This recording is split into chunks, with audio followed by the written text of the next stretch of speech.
What is up, everyone? I'm Jack Slater, aka the Comic Outlaw, yeah. And I hope you're ready. Yeah.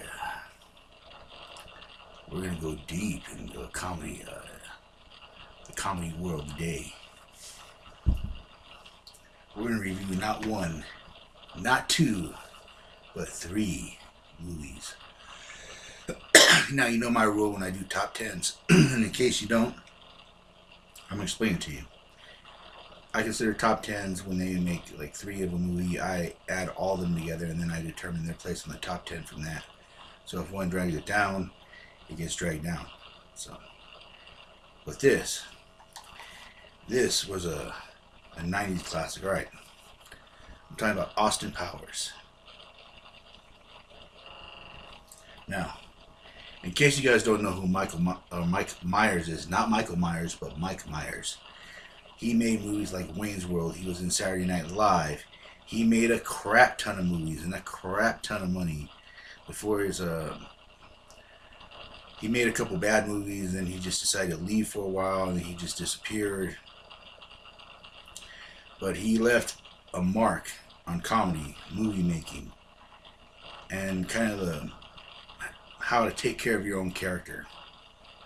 Now, people say that Mike Myers was difficult, that he had problems with the director, that he had problems with this, but when it's your vision, you're producing it, and it's your money, I can kind of understand why the man wants to say and what happens. Just throwing that out there. Just letting you guys know. But anyways, Myers ended up getting a reputation for being difficult to work with. And then, like I said, a few of his movies just kind of bombed completely. The Love Guru was one of them. That should be one of those movies I should review just for the hell of it, because it's just so weird. Now, Austin Powers was made in 97. And it starred Elizabeth Hurley. Now, the reason that Mike Myers did this is because his dad used to love all those James Bond movies. And his dad had a real odd sense of humor. And so when his dad passed away, he wanted to make like a spy movie that would make you laugh. So he created his idea of a British spy called Austin Powers.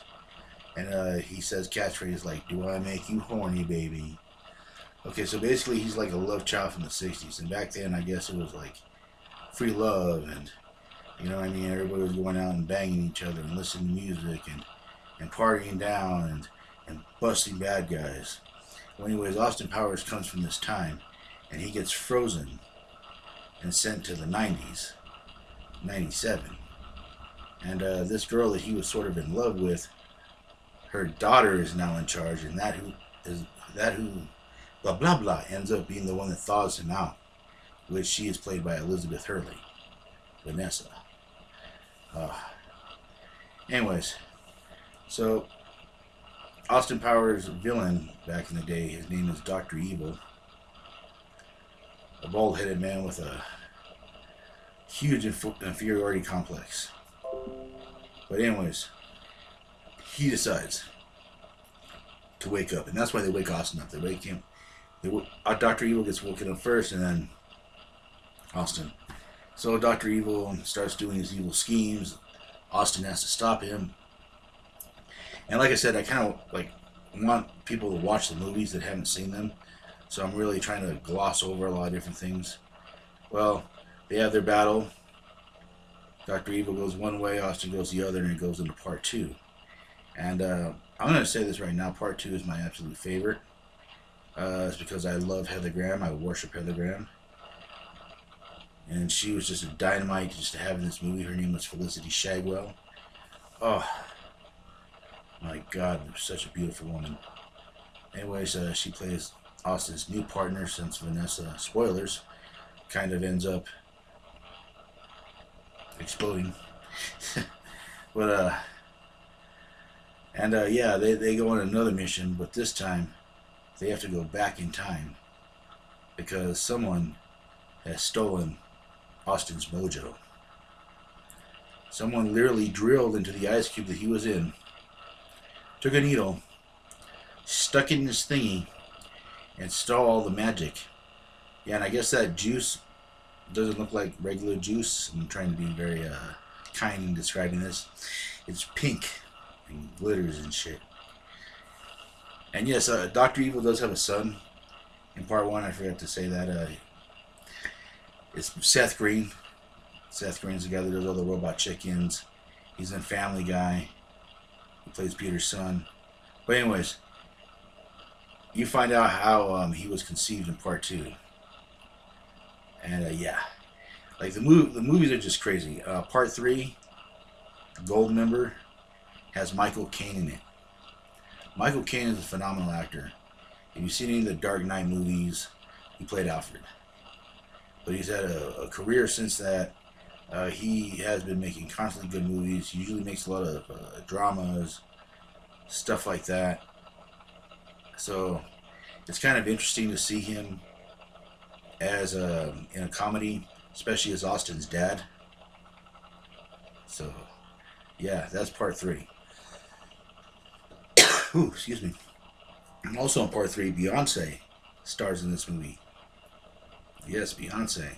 And this is when Beyonce was first starting out. This is 2002. Keep that in mind.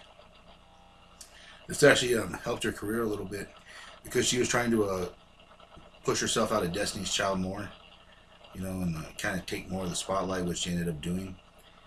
And all these movies are really good. Now, let's talk about some of the characters. See, Dr. Evil has a lot of interesting villains on his side, like Fat Bastard.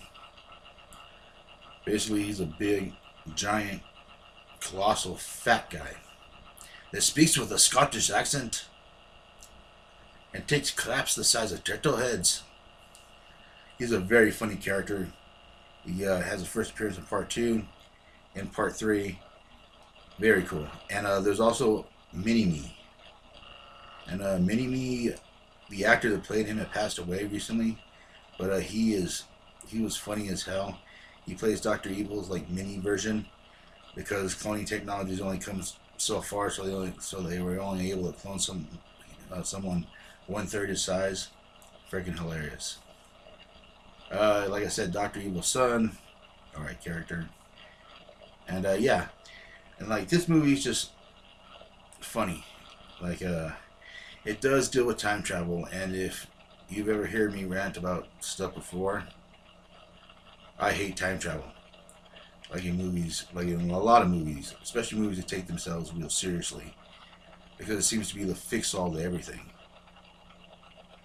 That's always bothered me. That's what bothered me in the Avengers movie.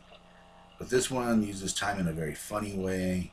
It's very hilarious, and they even say in the movie, "Don't take this seriously. This is just a comedy." You see, Mike Myers also did the fourth wall breaks as well. There's a lot of people that did it before Deadpool. But yeah, check it out.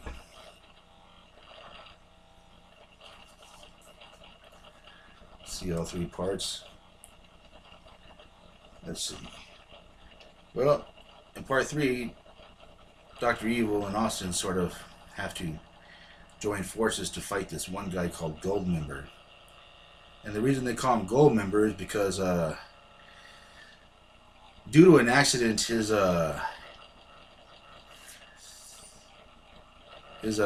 part became solid gold, like all the way gold. Yeah, I didn't write the movie, guys, so don't look at me. But these movies are hilarious as hell. They're funny.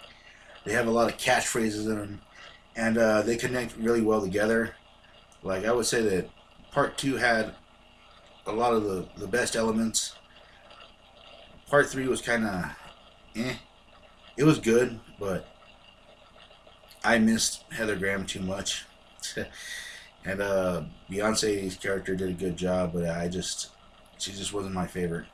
And I hear guys talk about James Bond. They have favorite Bond girls. I've never really watched a lot of the James Bond movies. I've seen a few here and there, so I wouldn't know. But yes, Austin Powers, the International Man of Mystery, The Spy Who Shagged Me, and Goldmember. Check it out. And if you just want a good time and just a good laugh and something that, you know, if you like the spy genre and you like spoofs or you like, you know, stuff, parodies, This is perfect. It has a great story to it. It flows really nicely, and some of the jokes are just dirty, but they're not at the same time. You kind of gotta watch it. It You can tell the British influence in this movie.